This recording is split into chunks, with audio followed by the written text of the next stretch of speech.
3 of the Gamingtruth Daily, analyzing SomeNoob's really strong TvZ. And I had a stack of replays. I was going through the toss, and there just wasn't really any good matchups. I didn't feel like they were. He still won, but the quality of the opponent wasn't as good. And I definitely want you guys to see some high-level play. So we're gonna jump right into this one. We have another TvZ. Again, it's going to be a completely different build, though. Completely different. But alright, we're going to go ahead and jump into that.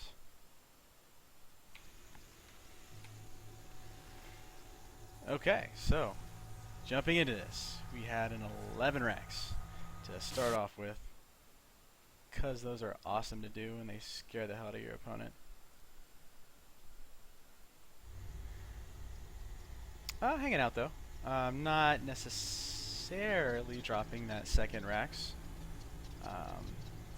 Dropping the command center instead. So, but 11 racks into expand.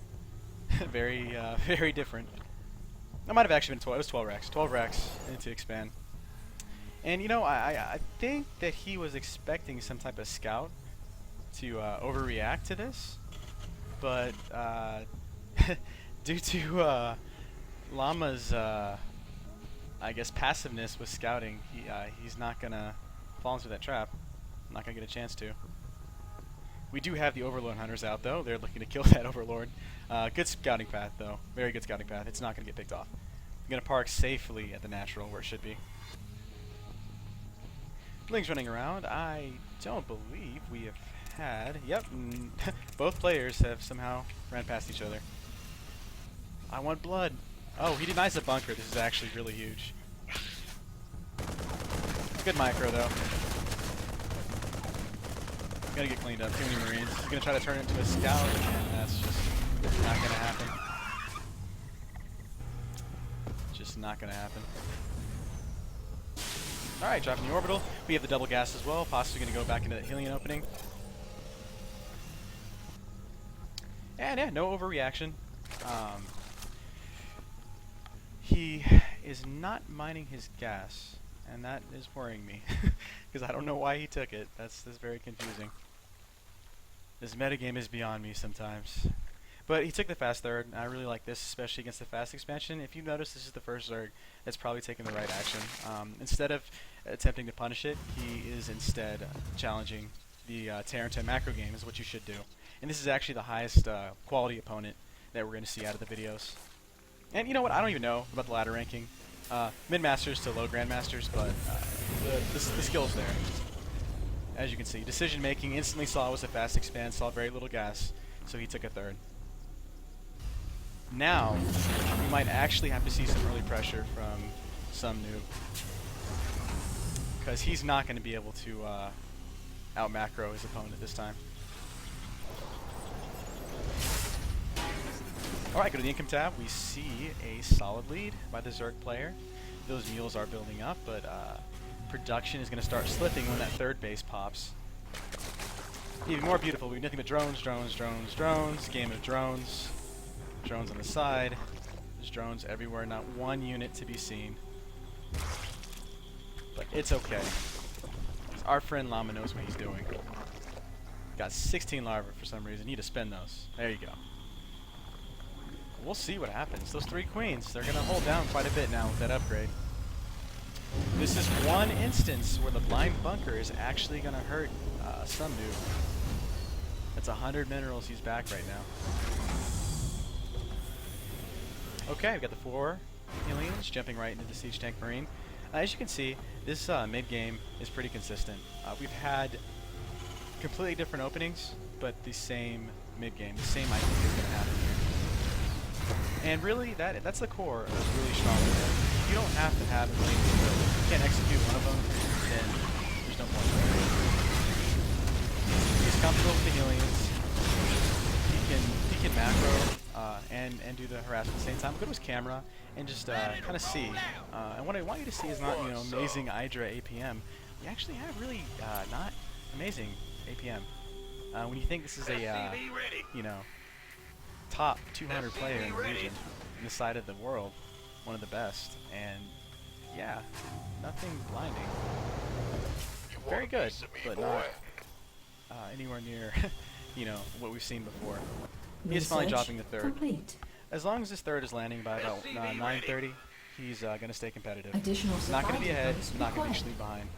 We do have quite a bit of lings coming out though. Just gotta poke around, see what's going on. He does have the fast third, so this is okay now. This is a case where you can throw away those lings. Not ideal, won't kill you though. The other games, it was all in. This is nothing for him. He's gonna start shooting up in minerals. More importantly, he's gonna get that gas phase. I got a run by. Not gonna really do extremely a lot. Lost some units, but he's still ahead. Still ahead. And I say ahead even though he's down. There you go. Another Rata Jones just popped out. Because he knows that off a 2 base, he can't really do anything. If he's still poking around with the Hellions. If he pulled the Hellions back, he would start to be suspicious, but that's just trying to keep him busy. Which means that SomeNoob's going to go for a third. And I think that our Zerg player knows this. He's spreading out looking for it, ready to deny it. This is really good Zerg play, and this is good to see because you're really going to see how a Terran reacts when you're opening good and everything, and you get the complete counter to your build, which you don't always get the you don't always get the early pressure you can play off of. Sometimes the worst happens, and he's down quite a bit right now. This is going to shoot up in the next 2 to 3 minutes, so some pressure has to be done now, or he's going to get lost in the late game. All right. Clearing the rocks, good idea. No point in keeping the SimCity up. We do not have any upgrades for the Marines right now. Just started Stim Pack, pumping out Marines, pumping out Siege Tanks. Siege Tanks 2 of the Siege mode. We are going to probably transition to Medevacs as well, go for some drop play. Factory already down, so we can jump right into the 2-2. Zergling's extremely active.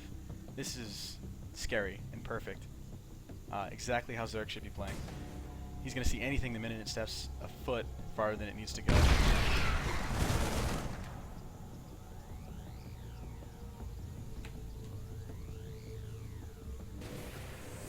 Right, great position. He's going to solidify that third.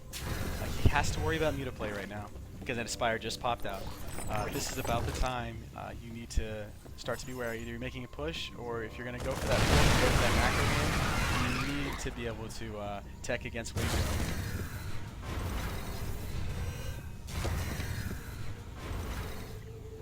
It's either going to be Ling Infestor or Muta. Especially since your opponent's good, you can definitely expect him to go with a solid build. He's not going to, you know, Stefano Max against Terran, so. And he does not like scouting, as we can tell. And as far as he knows, he did see the Spire. Okay, so he did see the Spire with the scan, which is good. Sometimes you have to use those. And he hasn't had any presence on the map, so he's going to have to get information somehow.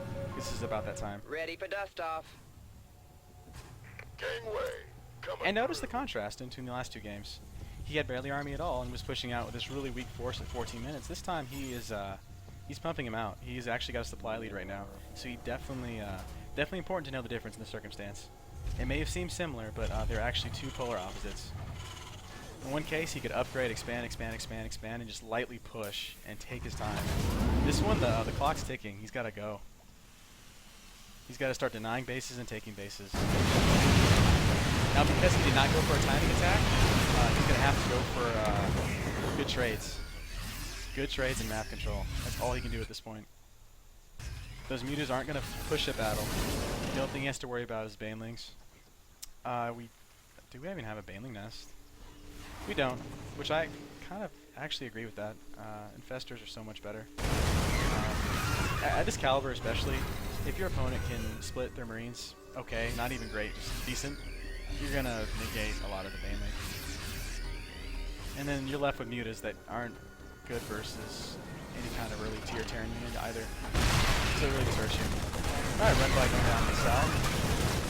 Opts to suicide all his units into the siege tank. That was a horrible decision. You had nothing here but turrets. He could have gotten 5-6 SCV kills. But this is what I mean. He forced his opponent, again, playing like a Zerg player, reacting, forcing his opponent's hand. And if you notice, this is a common theme, so you don't feel like every Zerg's going to play Zerg. You gotta bait them into that. Good fun to bait down. Oh, tons of Marines alive. Alright, not enough Marines really to clean up his mutas. If he wants to push, he has an opportunity. Alright, he wisely pulls back. That's a lot of gas to throw away. Now note, the game, if we go to income, is actually not extremely in the Zerg's favor anymore. This is due in part because he's pressuring his fourth. If Terran can match the Zerg player, you'll notice the game automatically start to even out and actually start to fall behind for the Zerg. And again, we're seeing like the last game. The only difference is he survived in the mid-game, the Zerg survived in the mid-game, but now he has switched on mid-game. We're not seeing that. Too much aggression in the mid-game. And honestly, Muta and Fester's pretty heavy.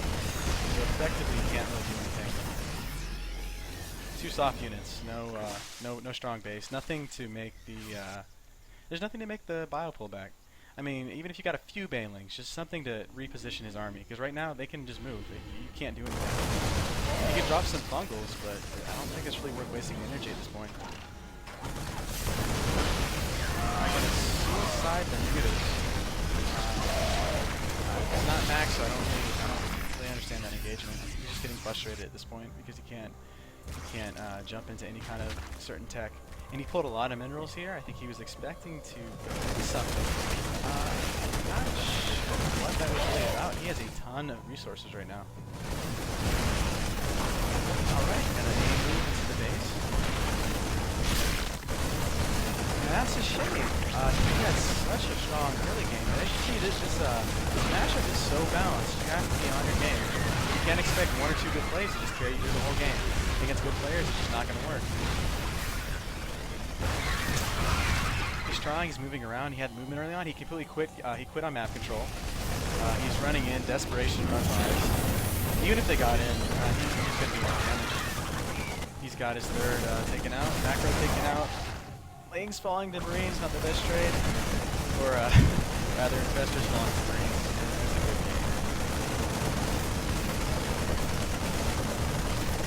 Asking for it. That's good. It's good to have humble players. If you notice, we haven't seen him VM or anything. He's been a pretty solid player. I like that. It's important to have sportsmanship. Alright, so we'll go ahead and pause the game here. Now, what SomeNoob will help some of these Zerg players out right now was talking about was getting tier 3. We'll go ahead and actually back this up a little bit. It's okay to spoil the time now. Won't ruin anything. What we're going to see is, again, really early hive tech. Don't do this. This is horrible. This is the worst thing you can do. With this, he could have went ahead and grabbed a third and a fourth, or a fourth and a fifth, and he could have gotten that tier 3. Because now, here's what you're going to see happen. This is going to be delayed, and let's just see how much it's delayed by. This hive takes approximately 1 minute 40 seconds, almost 2 minutes to finish. Hash rate takes 100 seconds. So let's see when this, fast forward a little bit, when this push actually comes, and what he could have had at the time. Still waiting, still waiting, still waiting.